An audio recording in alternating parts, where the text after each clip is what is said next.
Hey, what's going on, everybody? Welcome to another episode of the Ringside Rundown podcast. My name is Erik Vasquez, and joining me on the line is my podcasting partner in crime. Yes, that rhymes. Coming straight from the Berg, she is none other than Shay Hickson. Shay, what's going on, my friend? How is your week?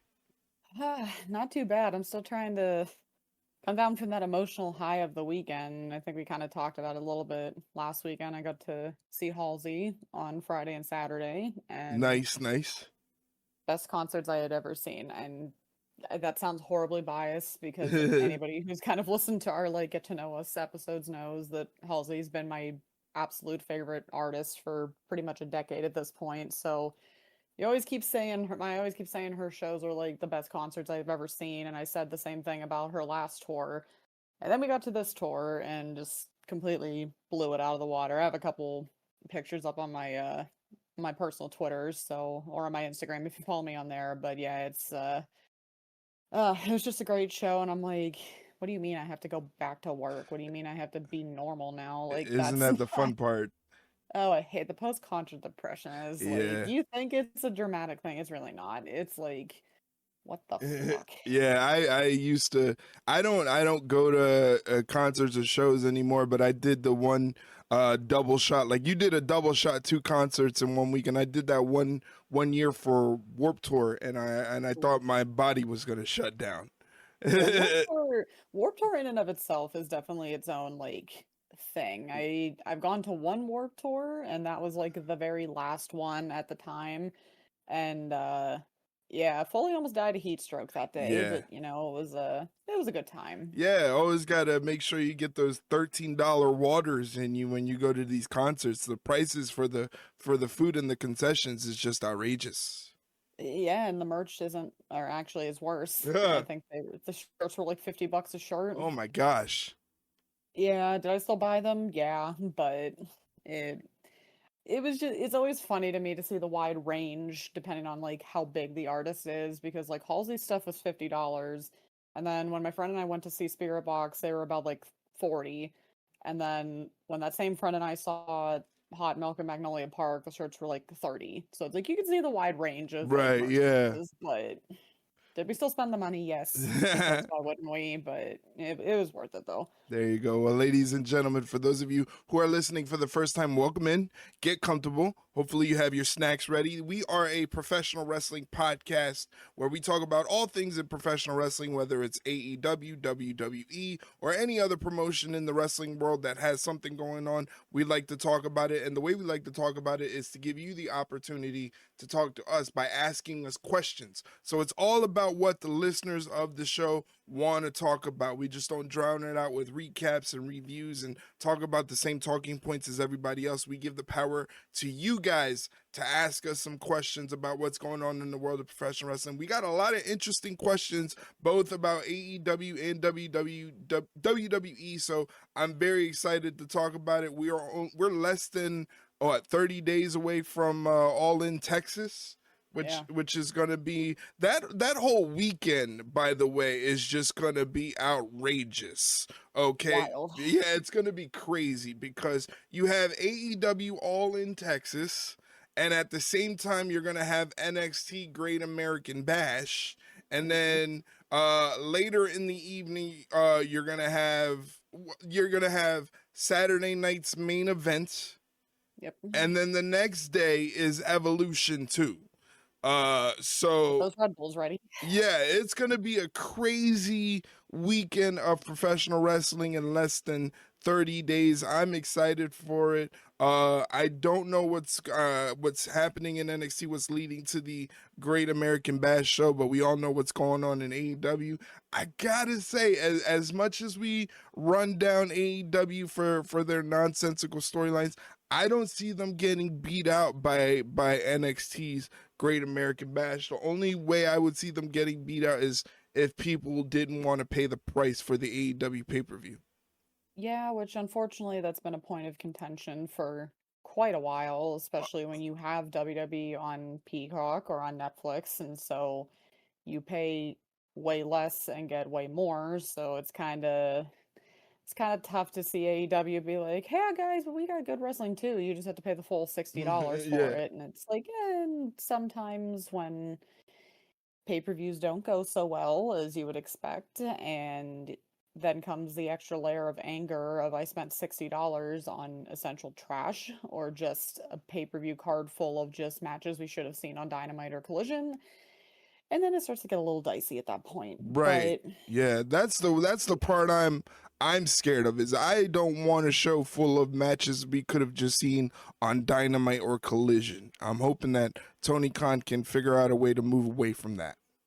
I hope so, because this is essentially their WrestleMania. This is their biggest show of the years, so I have a feeling he's gonna have that bad habit of, well, it's the biggest show of the year, so we have to get as many people on as we can, and it's not even just ragging, it's just from habit and repetition alone, where it's like you know that there's gonna at least be a handful of matches that we're gonna sit here on the predictions episode in a couple weeks and say, why is this on the card? Why isn't this just on a Dynamite or a Collision?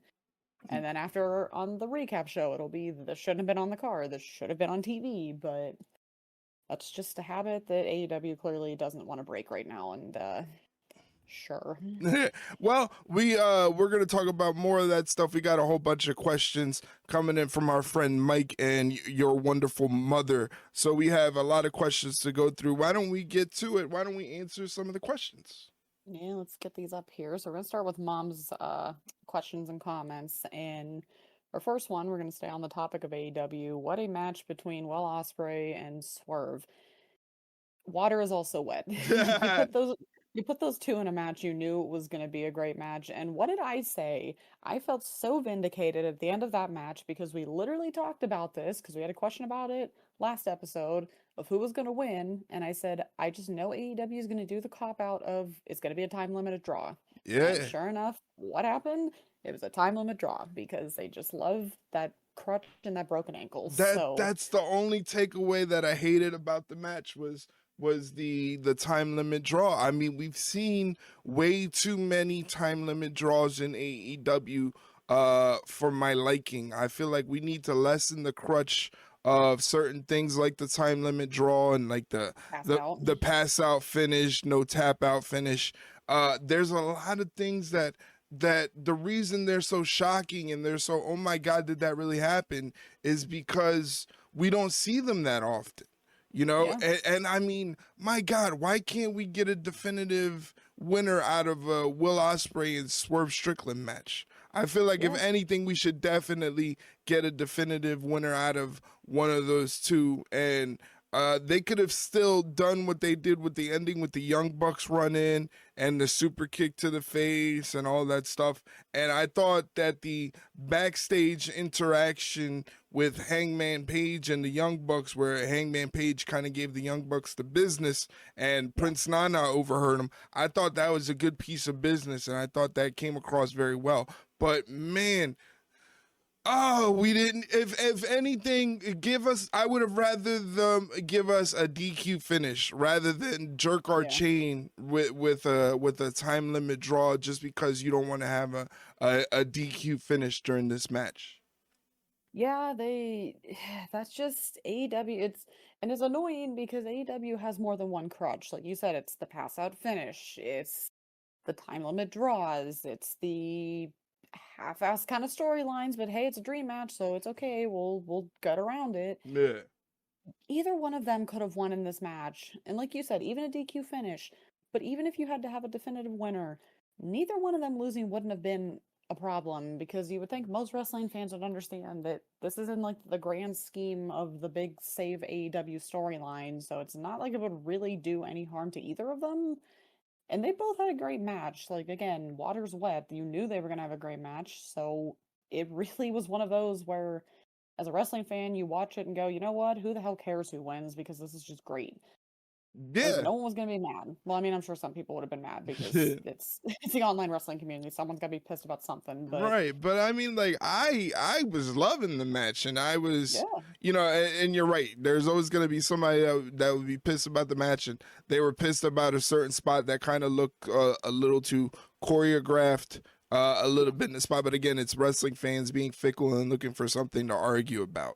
That's the world we live in with wrestling fans now, is that they look for something to argue about, and they look for something to be negative and drum up some sort of drama online about something. I thought the match was great. I just hated the time limit draw. Like I said, get the heat. You could get the heat on the Young Bucks by causing the DQ finish, because everybody's going to be pissed off that it's a DQ finish for a wonderful match. I would have been pissed off, but I would have been pissed off at the Young Bucks for interrupting the match. There's I think Tony Khan sometimes tries a little too hard to think outside the box. And he tries to be a little too innovative, where it's actually smarter and more logical to kind of take the easy road and say, hey, let's just do it easy. Let's have the Young Bucks do the running, cause the DQ, jump swerve, handcuff him to the ropes, and super kick Will Ospreay, just like they did. That's the problem, is that they could have easily did exactly everything that they did except for the time limit draw, and had a DQ finish, and it would have been perfectly fine. Yeah. It would have been perfectly fine. That would have been, at the grand scheme of things, those that like to dissect and overanalyze anything would have looked at it and said, at least it was a logical finish that made sense, Yeah, not what we got instead. Yeah. But again, for the match sake, it was a great match. Yeah, it's again, water's wet. It's Swerve and Ospreay. I would have been shocked if they didn't have a good match, because that's just them. But talking about the internet wrestling community and how god awful it is half the time, 99% of the time, it's disgusting that people are celebrating Liv Morgan and Logan Paul's injuries. Like Mom said, karma's a thing. Yeah. And karma will come back and bite you in the ass. Like, trust me, neither one of us are fans of Logan Paul, like, at all. Right. But we're not going to sit on Twitter like some of these people and go, oh, thank God he's finally hurt, or oh, thank God we're not going to see him anymore. They're like actually happy that he got hurt. Right. And with Liv Morgan, I'm not seeing so much that. I'm just seeing like, the thing I'm seeing more is people are mad at Kyrie, because how could you have messed up such a simple move? That's what fucked her shoulder up. It's like, guys, we do realize that accidents happen in wrestling? Right. It's a freak accident. It wasn't Kyrie's fault. It wasn't Liv's fault. It Right. just happens. Yeah. I mean, if you think about it, if you want to be that person, the impact of Liv dislocating her shoulder was not from taking the move from Kyrie, but she was selling the impact by slamming her hands down on the canvas. It was Liv's own motion that caused the injury, and it was just her selling the move. This happens in wrestling. It's the smallest thing. It's the smallest thing that can cause an injury. You would think like these guys getting dropped on their heads and brain busters and pile drivers, and that would definitely do it. No, it was simply Liv, what they call attacking the mat to sell the impact of the move, jammed her shoulder. And that's the thing, like I was explaining to a friend of mine, they were like, well, in wrestling, you go if it was a legit injury or if it was all part of the show. And I'm like, no, that was a legit injury, because the likelihood of her jamming her shoulder could have definitely happened. When she slapped the mat from the move that Kyrie was delivering, she kind of jammed her shoulder in an upward motion. So that's where the dislocation happened. That wasn't the main impact of the move either. Like, you couldn't be like, oh, well, they really fooled me, because that looked like that move actually was meant to dislocate a shoulder. It's like, no, that's meant to look like you smashed your face off the mat. So right, and it was the other shoulder too. It was the opposite shoulder from the shoulder that was taking the move. So that was definitely not supposed to happen. No, it was definitely not supposed to happen, and it's wrestling fans are weird people. Psychotic. Yeah, they're like all the stuff that has been going on, especially lately, like the stuff with Roxanne and all. Yeah. It's just, man, why can't we be normal? I don't get it. I think wrestling fans have this thing that is unlike any other form of entertainment in movies or TV shows or even like reality TV shows where they can't separate the fact that this is all a show. You Yeah. know, Yep. like these people don't really hate each other, and it's not like beef on site where they want to start a fight, if they see each other at a Golden Corral or something like that. Yeah. Like Yeah. they're not gonna start fighting each other and cursing each other out. Like this is all part of a show. It's no different from a Marvel movie or a TV show that you see on TV. It's a show. They're actors and actresses. Why Yeah. can't we be normal about this? I don't get it. We're they're not duking it out in the Denny's parking lot. No, they're It's not. just it's just, I think well, maybe some of them want to. I mean, that's a whole other story, but in reality, that is not the case. It's just that's their job. Like, I don't go into my job and assume that I'm going to get into a fist fight with somebody just because, oh, well, that's just my job. It's like, because Right. if not, like it's people are just so fucking weird. Like, Really I don't weird. know. Really weird. Yeah, it's like, please get some help. Therapy is a great thing. I can Seriously. confirm that. But like you said, like we're not Logan Paul fans, Not at all. but I'm not gonna sit there and go, he got hurt, good for him. Yeah. He got 'Cause then hurt. that gets you 10, because that comes back on you tenfold. Right. And Like, it's just so weird to wish harm on someone you've never met before, someone that doesn't even know you exist. yeah, Like, literally, you're a number to them on Twitter, essentially. Like, you're yeah, not yeah. shit. You're really not shit. Like, They take up more space in your head than you do them. So it's yeah, just like, what is with people? I don't get. I don't. I think it sucks that they got hurt. Like I've always said about Logan Paul. He's a great professional wrestler, just a shit human being. I'm not. It's not like I'm going to go out and have a burger or a beer with Logan Paul. That's never going to happen. The extent of our relationship is I'm a wrestling fan and he's a professional wrestler. yeah, That's it. that's it. And that's where it stops and should stop, really. Yeah, But again, exactly. That's people don't know where, the line. right, exactly. That's the problem with wrestling fans is they don't know that line. The line is they are the professional, you are the fan of their profession. That's Yeah, it. You're not yeah, friends, you're not buddies, you're not going to go hang out on a Saturday afternoon, you're not going to go over to a barbecue at their house, nothing like that. yeah. So, why can't we just be normal? That's the very big existential question that we're never gonna get an That answer for, that might be the title of this episode. Why can't wrestling fans be normal? You know what? Yeah, we figured it out, guys. We're not even like 10 minutes in, maybe 15 minutes in. We've already figured out the Yeah, title. It's sometimes it just writes themselves, I there you swear to go. God. Right? God. Okay, so back to AEW for a little bit. What were our thoughts on the Kenny Omega Kazuchika Okada angle with the stretcher and the elbow drops and all of that?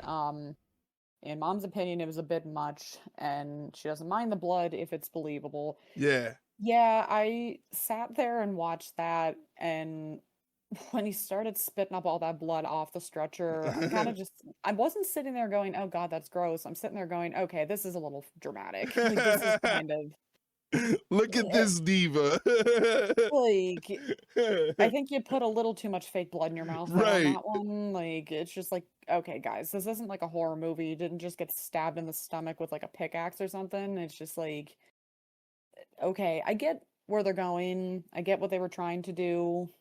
It's just, I think they went a little too over the top with it Right. because and it didn't really sound like the crowd got any reaction out of it either. It Right. was just, yeah, I don't know. It's just, I agree with It's Mom. It just was a little too dramatic for my yeah. liking, but Yeah, it was just They get it wasn't that they get a star believable. for effort, I guess. Like they get 1 star for effort. It just wasn't that believable because when it happened, like me in the chat were just like, I wonder how many blood capsules he chewed up for this. It had Like to be list 4.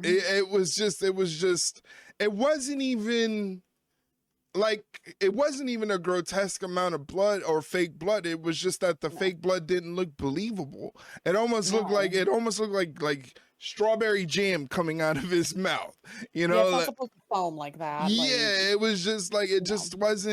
it just wasn't believable. The spot was fine. And I like you said, A for effort. I see what they were trying to get. I applaud them for attempting to do that because sometimes you need some of that, oh wow, did that really happen? You need that Yeah. sort of thing to make it feel like something big. Yeah, Right. it was just too campy. It was just too Yeah. campy. It looked Yeah. like a B horror movie, something that you would see in a B horror movie. Yeah. That's literally what I was thinking. I'm like, okay, this one they need to go back to the special effects department and Right. watch some how-tos on YouTube or something because I'm sure they're out there, but yeah, it was a little too over the top for my liking, but you know Maybe what? if he didn't like cough up the blood and maybe just let it kind of dribble out, maybe Yeah, that would have yeah, been a little bit better. I felt like maybe it was the coughing and the retching that kind of just made it okay. This guy's acting like yeah. he's got his acting cap on. So Yeah, he was not gonna win any awards with that acting job because not even just the blood too, just his acting in that moment. I'm like, okay, this is a little like a little ridiculous. yeah. This is overacting, but Yeah. But I mean, I get what they were trying to do. I get how they were trying to get the angle over yeah, and make Okada look vicious and sort of unhinged in that aspect. So I applaud the effort. If I was probably in charge, I probably would have went off the same exact way. So I can't be too critical. yeah, it just wasn't the best. It was Yeah. a good effort, but not the best. Right. All right, Mom's last question is do we like the whole Paragon faction? She's not sold on it just yet. Um, yeah, it's all right. I mean, it's very tough when you have those three as a trio, especially when we knew them as Undisputed Era and a Mm-hmm. Forgotten Era. So it's like seeing this version's kind of like, ugh, this Yeah. is not it. Yeah, that's my biggest problem is like I see them still as the undisputed era, and every time I see them it's a question of what if they would have Yeah, just stuck around and stuck it up and let things take their course, and now that Triple H is the man in charge, if undisputed era was still there, they would be on the main roster, they'd be a main focus of WWE. So it's almost like what if yeah, I feel like Adam Cole and the guys might have jumped the gun, and I can't speak for them, and I don't know what's in their head. I don't know them like that, but I yeah, wonder if they look at it and they go, maybe we made a mistake. Like, yeah, because yeah, this Paragon thing is not hitting. To me, Adam Cole should be at the forefront, should be in the main event picture. He's that guy that can carry a company.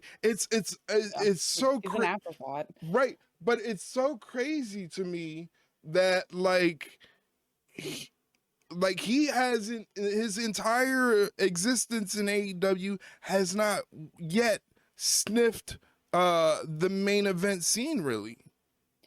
No, and it's just like, are you guys employing the same guy that we know you're employing? Because he should have had a title by now. Like, but just unfortunately, we've heard this same phrase with many other people that are not there anymore. Where how did this person not hold a singles title? How did this person not be in the main event scene for more than a week? It's just like I don't know, But but again, we're yeah, talking about Adam Cole here, you yeah, know. like the Adam Cole, Right. like yeah, I don't know. It's yeah, I obviously, like you said, we're not going to speak for him, but if I were him, I'd be kind of sitting there at night before I go to bed going, this might have been a mistake. Right, because could you imagine like a babyface Undisputed Era going up against Seth Rollins' group right now? Oh, Like this would be great. that would have been crazy because you could easily float them in as baby faces, as good guys, because they're too cool to boo. As soon as they come up to the main roster, you know they're gonna make an immediate impact. They're gonna shock the world, shock the system. That was the whole point of Undisputed Era. And that in WWE behind Triple H's direction, who was a massive proponent to the success that Adam Cole and the rest of the guys in Undisputed Era, he was a massive proponent to their success. Yeah. Putting the machine of WWE behind them, they would have been mega stars. So it just, every time I see the Paragon, I just think, what if? What if they would have stuck around? What if they would have just waited it out and waited till Vince McMahon got out of the reins of the corporation, and what could have been happening right now with the Undisputed Era on the main roster?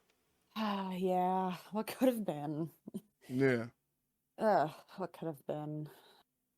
It's a shame, but again, I feel like we say that quite often with some AEW people. But who knows? Maybe they have. Maybe we need to trust the process, but I don't really Maybe, think I that's guess, I don't think but that's the case. But I just think, like, I'm just baffled by the idea that Adam Cole has not had any opportunities at the world title. This is a guy I would definitely build a promotion around. He would be my poster boy for my promotion if I was in charge. yeah, as you should be, because it's Adam Cole, like one of the best wrestlers on the world. I just feel like some people are forgetting that because they're not getting a reason to believe that, because That's he's true. just kind of an afterthought as the champion, which is wild to say, but Yeah. that's just how he's been booked lately, unfortunately. Yeah. Alrighty, so that was all of Mom's questions. So, Mom, thank you as always. We Thank you, appreciate Mom. it. Appreciate it. All right, so now we're on to Mike's questions, and I'm gonna go to WWE for a little bit. Where are Tyler Bate and Pete Dunne? They showed up on pre-Mania on the European tour, but have been missing ever since. Yeah, I don't know. This kind of goes off of like our last question, where it's just like both of them are fantastic wrestlers, so why are they not here Right. doing anything? Especially in the tag team division, because both tag team divisions on Raw and SmackDown could definitely use them to boost up the numbers in the divisions. We need more solid tag teams, not just wrestlers mashed up together to be a tag team. We need more solid tag teams, so they could be a benefit on either Raw or SmackDown in the tag team division. So it's just confusing as to why they haven't been used. Especially, you would think like they would be Triple H guys. So maybe that's why they stuck around after this latest round of releases. Maybe there is something lying in the weeds for them. We don't know. We don't know. Maybe. We can only just hope that they can do something to keep their jobs, because like you said, they are phenomenal professional wrestlers. Unfortunately, it seems like just because you're a Triple H guy or girl doesn't mean shit. Oh Because if yeah, you're not a no. TKO person, clearly, I don't know. Yeah, no, and really that's honestly, that's every job. You can never take a job for 100% loyalty. You always got to Yeah, look out for yourself and be careful not to slip through the weeds, because you can end up like somebody where they're like, wow, they really released that person. I mean, they were going to let R-Truth go, so if yeah, they were going to and let they didn't R-Truth go, there's no corporate loyalty in that company. You're not going to be there for 20 plus years unless you're on the upper echelon. So unless you're making the money, they don't give a fuck. yeah, That's pretty much it. that's and that's what we said last week. Like you are an employee, you're a revenue generator for them. If you don't generate revenue for them, you don't work there. Yeah, And that's how they look at it. Every person that works for the WWE is looked at as an employee, as a number, and this is the number this person in this position whether it's on a corporate level or they're one of the wrestlers. This is the amount of money that they generate for us. So this value is what their value is to the company. Can we do without them? Do we need them? You know, and that's the way they analyze things. That's what makes them billions of dollars every year. Yeah, and what we've talked about it many times on the show is that the unfortunate reality of the TKO era of WWE is that TKO doesn't give a shit that they're a wrestling company. They just see them as a company, period. So Right. there's no, okay, well, yeah, they don't make as much money as they could, but they definitely are like a company person. They're like a good worker, blah, blah, blah. And we can like make a like valid excuse to keep them. They're like, we don't give a shit because this is money to us. This isn't like, oh, this isn't a wrestling family. This isn't like a wrestling, it's just a business. That's unfortunately just TKO's corporate America, apparently, which is Yep. a shame, but that's how it is. Yep. Okay, so Cena making Punk go to Saudi is diabolical. Oh yes, that's the discourse around that on Twitter was fun, especially like I can't believe Punk's doing this and how dare he? I thought he was supposed to be against this, and it's like I sat there and I'm like, we literally talked about this on might have been the last episode or the episode before that, where it's like whether he's going to enjoy it or not, which you know he's not because we know how he is and where he stands on things. He doesn't care. He doesn't have a choice. Right. WWE's like, you're going, get the fuck over it. That's too bad. It's his job. You can't just sit like I can't go into my job and sit there and just be like, yeah, I don't want to do my job today. I just want to sit here right. and just watch YouTube. They're gonna be like, that's too fucking bad. You're here on the clock, do your job. Like they don't get a say in how they, especially if you're somebody like CM Punk. If you're like a lower card person, maybe because then they can just look and be like, okay, well, we don't really need you on the show, so fine. If you don't want to go, no skin off our bones. Right. He doesn't get that excuse, right. Unfortunately. Right. He's the money maker.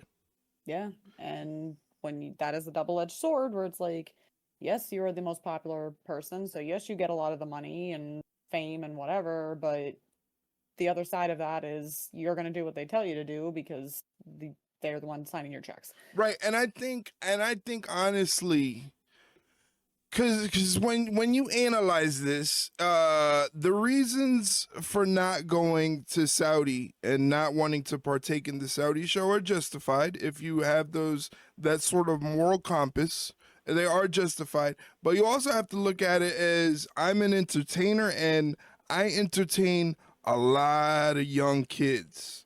A lot of young kids that all they want to do is experience this live. You know, they don't partake in politics and geopolitical struggles and all the things that happen in those countries in terms of the laws that they have. That's the problem we have as Americans. It's funny. It's like if you take an American from America and you put them in Saudi Arabia, they tend to think that just because they have the title of American, the same laws apply. Mm-hmm. No, it's different for every country, and not every country operates like the United States of America. Some have archaic laws, but that's the way they operate. Who are we to go into their land and tell them the way you operate is wrong? Maybe it is wrong, but who are we to tell them, you know, you have to change? When did we become the authoritarian figure? And I think like CM Punk is a very emotional person where he has a hard time thinking before he speaks, you know? So I feel like his stance before on Saudi came from a place where he didn't analyze everything, and now that he's older and much wiser, he looks at it as I'm a performer and I have a lot of young fans who have no say in any of this geopolitical stuff that just want to be entertained by me, that just want to be able to say I was in the same building as CM Punk and I got to see CM Punk wrestle live. That's why when they asked him the question on when he was on Instagram Live, he said, I don't hate Saudi. He said it. He said, I don't hate Saudi. It's just the way that government operates and everything like that. And it's just something that goes against his moral compass. But Mhm. as you said, our when we have a job to do, we have a job to do. You Yeah. know, we know what we signed up for. CM Punk knows what he signed up for. He knows that there are going to be many days where he's not going to be able to sleep in his own bed, and he's going to have to travel not just the country, but the world. And Saudi Arabia is part of the world, and they've opened up their world to the WWE monetarily. So it's a job, man.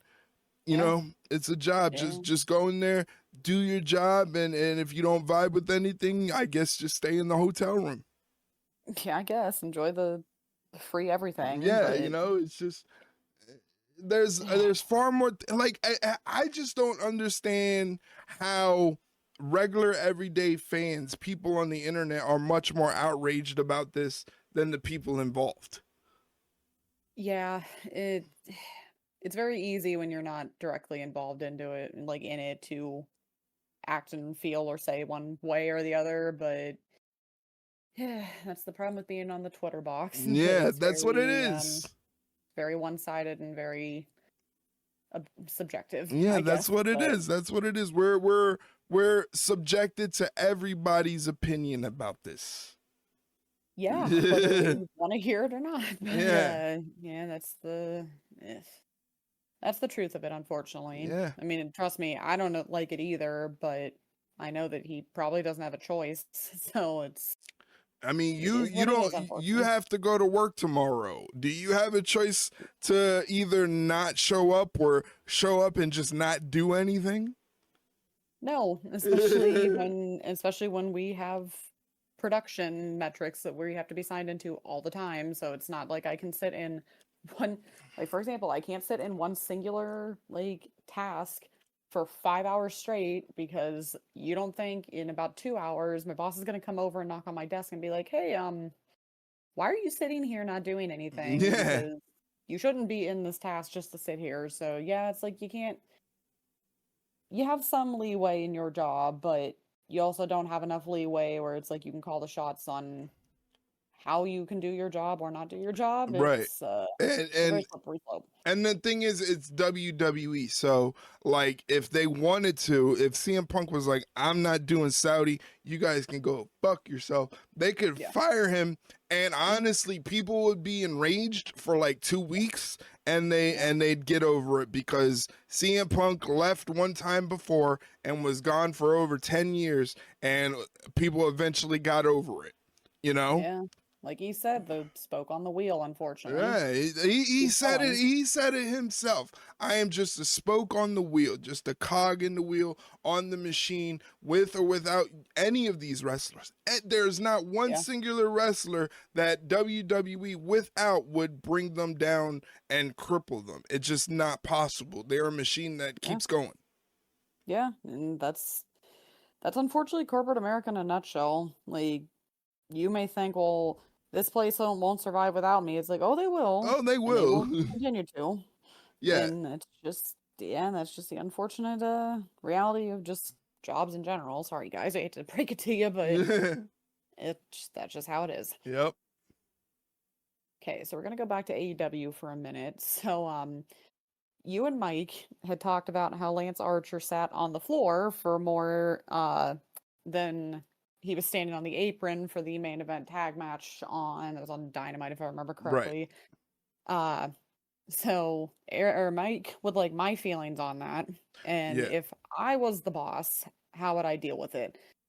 Right. Um yeah, it definitely wasn't a good look. Right. Like, Well, let's preface this for anybody that didn't catch it on Dynamite or Collision or whatever show they were on for that 4 hour extravaganza. oh It god. was an 8-man tag match between the Don Callis family and somebody else. It doesn't really matter. The problem was that for about 80% of the match, Lance Archer, who was in the match, who was a participant in the match, just kind of moseyed along ringside area. He didn't stand on the apron going for tags or anything like that. He kind of just moseyed around the ringside area, almost like he was a manager or a bodyguard in that position. And for me, it was just one of those things that infuriated me.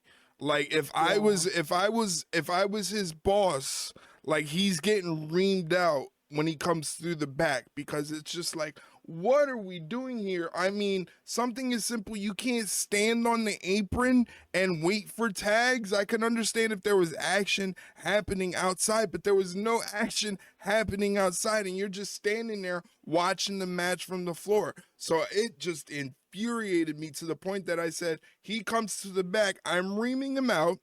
Then the next week, I'm putting him in a tag match where he doesn't get tagged in the match for the entire thing, and they lose. Yeah, you were going hard on him. Just to prove a point that this is not it's Bush League elementary stuff, man. This is why people make a joke of us. This is why we're not going to be in the grand position that we want to be, because we do these stupid little rookie things that make us look second rate. I hate to bring his name up, but honestly, what would be Vince McMahon's reaction to something like that? He would blow a fucking gasket. You'd never see Lance Archer You again. would never see Lance Archer. Lance Archer would be in the doghouse for months. Yep, sitting and catering. Months. Cause Yeah, it's no, go ahead. no, I'm just saying, it's just, this is the type of stuff that makes AEW look second rate. Yeah, because it does. Because it's just like you look at it and go, this is just basic rookie shit. Like, if you're in the match, you got to be on the apron. Unless you get like jumped or like, cheap shot, you got to be on the on the fucking apron. It's really not that hard to understand. Again, it's elementary school shit. So yeah, I would not have been too thrilled about him either. I would have been like, dude, what are you fucking doing? Yeah. Like, you're not a manager, you're not really doing anything. It's not like you're trying to take out the other team and be sneaky and like take their feet out from under them. It's like you're kind of just standing there like pacing for Right. whatever That's all reason. he was doing, was pacing around the ring like some weirdo. And you're also acting as if that's a big deal when, I mean, to be completely honest, it's Lance Archer. It's not like it's somebody that people are like, we have to absolutely see him do something, because that's just how it is. It's just he's just there. And yeah, it was just like, dude, get up on the fucking apron. It's really not that hard. So yeah, It I was wouldn't have been too thrilled either. it was driving me absolutely insane. I was Yeah. going nuts. You're throwing I was things like, and cursing out on I stream. was on stream just going like, what the hell is he doing? Get on the apron. And then the other guys started following suit and doing the same thing. And I'm just Yeah. like, this company sometimes, man, they they're Shit, go ahead. they're the ones that get in their own way, you know? They do. They really do. It's just like, again, it's just sometimes it's just the easiest and the obvious that eludes them, that it's just painful sometimes. Like, I don't know. It's just, what are we doing here? Yeah, it's crazy. It really is. So, okay, so stay on the topic of AEW a little bit. So apparently Wardlow and Gladiator, does AEW mention them at all? No. Yeah. I don't think they will, because it's just like, you haven't mentioned them on TV. Why the fuck would you mention them on a show that has nothing to do with AEW? Like, Not only that, with the Miz hosting it, mm, why would you yeah. do that, you know? Yeah, exactly. So that's a very simple answer, no, because to them right now, neither of those two exist. Yeah, Like, yeah, it's like, they hate saying it. It's almost like Scorpio Sky. It's like Britt Baker. Like, they they don't fucking exist to these guys right now. Like, here's how sad this is, because we were talking about this a little bit a few days ago. So so mom and I were out and about driving. We had to go somewhere. I don't remember where it was. And AEW actually has like billboard advertisements in and around Pittsburgh, like coming off like the main highway. nice. Britt's not on it at all. Ooh. And mom was kind of like, how do you not have Britt on there? I'm like, Mom, she hasn't been on TV in months. Why would you put somebody, even if it's your hometown, they don't give a shit about her right now. So why would they be wasting marketing dollars and advertising dollars putting somebody up on a billboard that they haven't had on TV since what, last year? Like, that's Yeah. not going to happen. So that's the problem. So when it doesn't matter if, okay, well, Wardlow and Camille are going to be on the American Big Whoop, AEW doesn't care. If they Yeah. cared, they'd bring them back on TV, and they're not on TV. So no, they don't. They're not going to mention them at all. It Again, like you said, with the Miz being on there too, why would you promote the competition? Like, no. Yeah, and it's just one of those things too, like we're getting to the point that like if we don't see certain people on TV for a certain amount of time on AEW, we're just like, oh, all signs point to what's gonna happen. Either they just get let go or they go to WWE.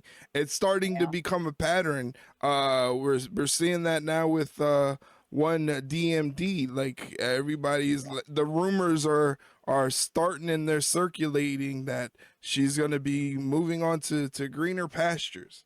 And it's just one of those things where people look at, well, she hasn't been on TV, so is this how Tony Khan operates? If they're not on, if they disparage AEW in any way, they're just taken off TV until their contract runs out and then they move on to other things. Yeah, just like Mariah May. Yeah.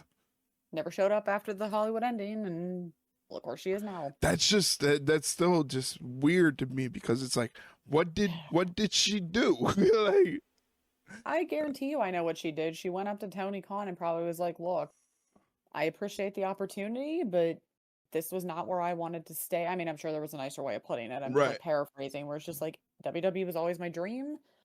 This was my like stepping stone. This is where I got like the exposure, is where I got more like experience and whatever. But unless you throw, I couldn't even imagine the amount of money she's getting paid in AEW or in WWE right now.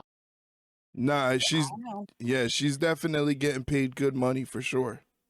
So she was probably like, you're gonna have to give me my way more than that for me to come back, and they clearly didn't do that because now she's Blake Monroe, which I still don't like that name, but it'll maybe grow on me at some point. I don't know. But yeah, it's just that's pretty much how Tony Khan operates. Like if all of a sudden Wardlow and Camille and Britt and Scorpio Sky end up somewhere else, then clearly that's the pattern of, okay, well, we're gonna make sure that the AEW fans forget about you. And it's just like, okay, well, they might, but other wrestling fans might not. So that doesn't always work. But no, definitely, especially when you live on the internet and you're chronically online and you're one of those engagement farming accounts that has to get your jokes off of WWE versus AEW. So this is just like, this is chum. This is food for those type of accounts. They're just chomping at the bit for their next tweet. yeah, exactly. It's just, it's a shame, but it's just apparently AEW's way of doing things, I guess, no matter how stupid it is. All right, so we have we have a would you rather question. Oh. Would we rather never see Logan Paul on TV again, or have Dan Lambert return and become a weekly featured manager on AEW? I feel like that's not even really a hard question, to be honest. Like, I would rather never see Logan Paul on TV again. I mean, they both Really? suck.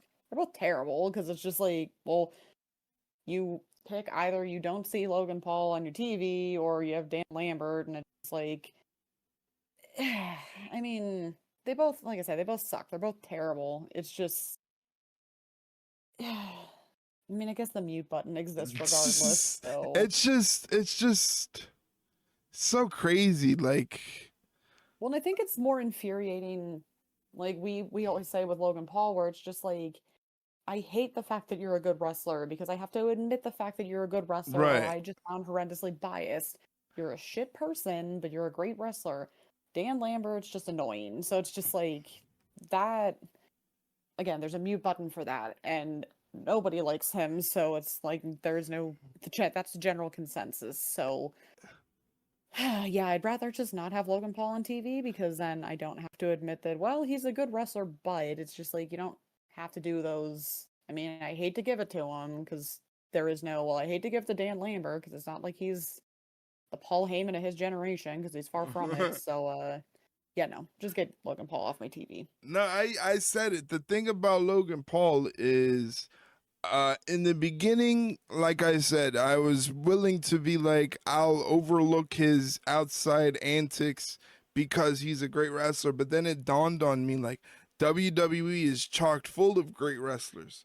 They don't Yeah. necessarily need Logan Paul. You know, they can have other guys. You could easily put Grayson Waller in Logan Paul's spot and nothing changes. Like, Yeah. you know, like equally good wrestler, equally good on the mic, equally good at getting heat, good at getting the people to hate him, wanting to see him get hurt bad. You know, so it's just like there's Logan Paul can be replaced. Yeah. And that's the perplexing thing. That's the scary thing is because eventually we're gonna see this guy as a world champion.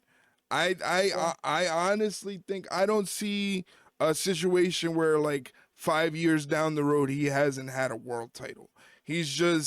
He's making Yeah. too much money in the WWE. They're paying him way too much money. He generates too much buzz on social media anytime he steps in the WWE ring. He does everything right in terms of generating buzz and a name for himself in a WWE ring. It's just the shit that he's done outside has made him a shit human being, and he just kind of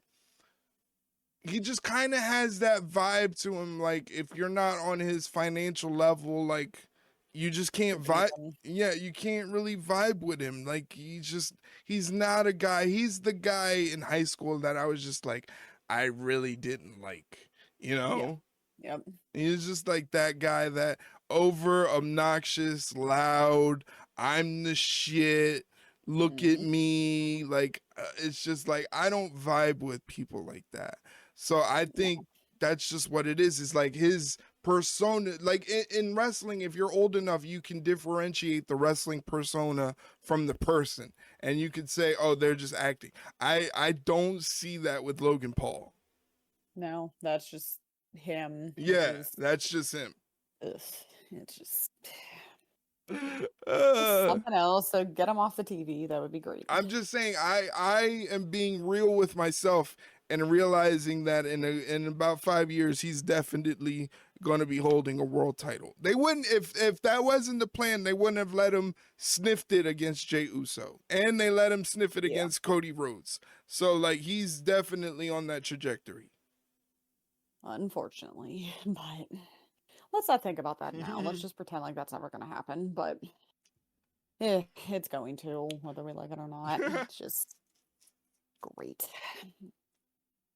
Okay, so allegedly WWE is interested in Private Party. Do you want to see them jump when their contracts are up? Oh, Yeah, because you pretty much said it earlier. They need legit tag teams, and they are hmm a legit tag team. So yeah, why not? Give them a chance. I think I think we didn't get to see how good Private Party is as a tag team in AEW. I think we were just scratching the surface, and I understand that Private Party had to drop the titles to the Hurt Syndicate because the Hurt Syndicate was the new hot act coming into AEW, so it made Yeah, total sense. But I feel like they kind of got the legs undercut from them, and they didn't really yeah, get to have. They could have been like AEW's flagship tag team.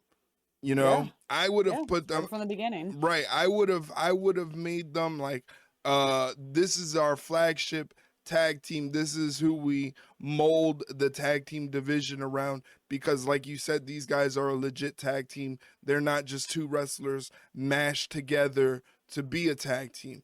They've come up as a tag team. They're charismatic. You can do fun things outside. You can see them really gelling well with. I think they would gel well with the WWE locker room. I hate to be that guy to be like, yeah, as soon as their AEW contracts are up, they should Yeah, jump to the WWE.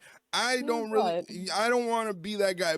But with Private Party, I definitely see it happening, and I honestly see them starting out in the NXT. And yeah, they would do great in NXT with the teams that they have there. I mean, it's a different world now. NXT used to be looked at as a demotion, and now it's seen as a stepping stone. Because I mean, look at people like Julia, Stephanie Vicaire. You know, Yeah. they're making waves, and now Fraxium gets called up, and they're making waves in the tag team division. Like, it's not necessarily a demotion or a minor league promotion now. It's actually a legit stepping stone. So I wouldn't mind see them going to NXT. But it's gonna be very interesting. Like, at a certain point, when does Tony Khan analyze things and say, I don't want to be a feeder system for my competition? Yeah, because that's essentially what he's becoming, and Yeah, it's not a good look at it all. isn't. Because It's weird. It's weird. you were supposed to be the escape. Now you're the ones escaping. You're the one that people are escaping, and Right. that's not good. Yeah, it's like that. It's like that good luck Chuck vibe. You know, like, Uh, they hook up with Chuck, and as soon as they're done hooking up with Chuck, they find their one true love and they get married. And yeah. you don't want to be Chuck. Nope. You don't want to No. be Chuck. It's not a fun deal to be never the bride, always second in choosing. Yeah. So Tony Khan has to really analyze his business and figure out a way to. I think we're getting away from the fact, like you just mentioned a couple seconds ago, about being the alternative. I Yeah. think we're getting away from the fact to try to be the alternative, and we're forcing things that don't come off very well. They kind of come off campy. You look at like the Kenny Omega thing from this past week with the stretcher thing and the excess blood, and there's certain aspects that make AEW seem very campy Yeah. and very second rate. I still watch it. I still enjoy aspects of the program. There are things that can be tweaked to be better, and there are things that are actually enjoyable. True. If Hangman doesn't win at All In, Oh, don't say that. I don't know. I don't know how much more I could take. Yeah, Yeah, you know. like you'd have to. I mean, I don't really think there'd be any justification as to why he can't win. Like he has to win. Like he has to win, but I don't know. I don't know. It it's just like Jesus Christ. Again, just makes your head hurt, but Yeah, yeah. anyway.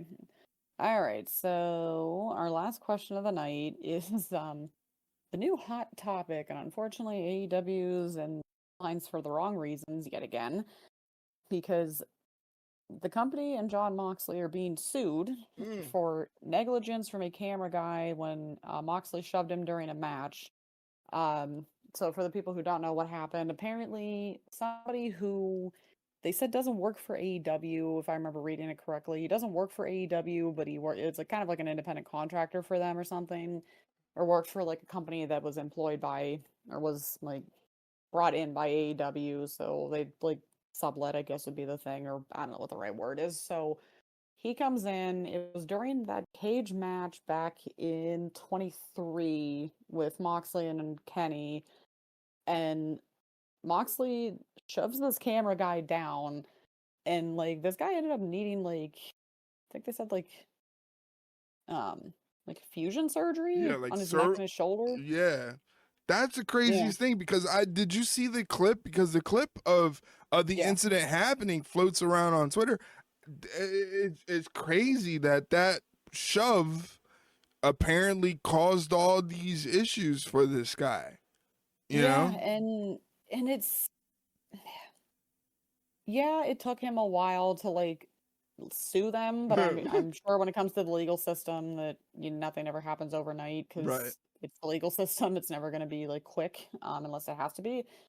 But I feel like from what I was reading and the whole gist of it was that that whole spot was not planned at Mm. all. Like that wasn't supposed to happen. And according to the document, Doc Sampson, the AEW doctor that's always on like at ringside for everything, supposedly was mad because everything that happens like that has to be run through him, and it wasn't. So I can see where AEW's in hot water for that one. I get that, but they're also trying to say that Moxley wasn't trained properly and he's unpredictable and blah blah blah, and it's just like yes the character is, but when John Moxley is considered a locker room leader, I don't think they're going to have somebody who's untrustworthy and unpredictable in that kind of position with that level of trust and respect. So it's like, I get that that's just the whole like legal thing of, unfortunately, you have to sue everyone for everything. That's kind of just how lawsuits happen. Or I guess not good lawsuits, but just like better safe than sorry lawsuits is just you sue everybody for everything for every reason. Right. And that's just how it is. So Mike's question about that is, do you think that that lawsuit's going to actually go to court, or are they just going to settle? They're just going to They're settle going to settle. because AEW is not going to waste their time Right. on something like that. Because to be fair, they're a little bit in the wrong because that thing should have never have happened. Right. So it's not like they could say, well, it wasn't really our fault because X, Y, and Z, because when you have your own like company doctor saying that spot wasn't approved by me and every spot ringside goes through me, you don't really have a legal leg to stand on. So they'll just throw money at the guy, he'll take it, and then they move on. Right. Yeah. Yeah. Probably. But yeah, I don't see it going actually to court because I don't really see that as now how do I word it? It's kind of like AEW sees that and it's not really of any importance to them. Right. Because whatever they really settle for, probably is just going to be a drop in the bucket financially for Tony Khan. It probably is more cost effective to settle and just pay money outright than to drag it out in court. Yeah, exactly. You know, that's just trust me, there are more serious things that they could be sued for that they could try to take to court, but this is just not one of them. Right, because you got to guarantee Tony Khan has probably like 8 lawyers. You know, like he's got a whole team of lawyers against this one guy probably who has one injury lawyer that he saw on the commercial late night. And, you know, they're just they're gonna end up looking into this guy's background. Why'd you wait 2 years? All this other stuff. So it's better just to settle. And like I said, whatever they settle for is not even gonna be a drop in the bucket to Tony Khan's financial wealth. The man's rich is rich, all right? Like this man literally. This man has a stupid, egregious, unnecessary amount of money in his back pocket. So literally what I make in an entire year he doesn't get up for. Let's be real. It's to have that kind of we say it all the time. It's like to have that kind of money and just be like, oh yeah, $40,000. Please. That's just like 2 minutes of work for me. It's just insane to me to have that kind of money. But you know, more money, more problems.